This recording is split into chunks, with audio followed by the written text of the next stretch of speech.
जेव्हा पण आम्ही पुण्याहून नाशिकला जातो ना, खूप जास्त हॅप्पी असतो, पण रिटर्न येताना आमची नेहमी जीवावर येते. यावेळेस आम्हाला रस्त्यात भरपूर पाऊस लागला आणि पुढे तर वातावरण एकदमच छान झालं होतं.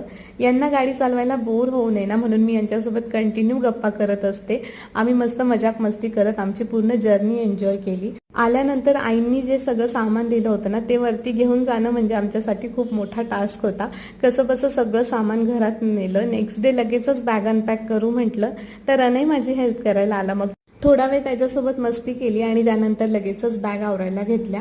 वॉश करायचे सगळे कपडे साईडला काढून घेतले आणि चांगले कपडे लगेचच घड्या करून कपाटात ठेवून दिले.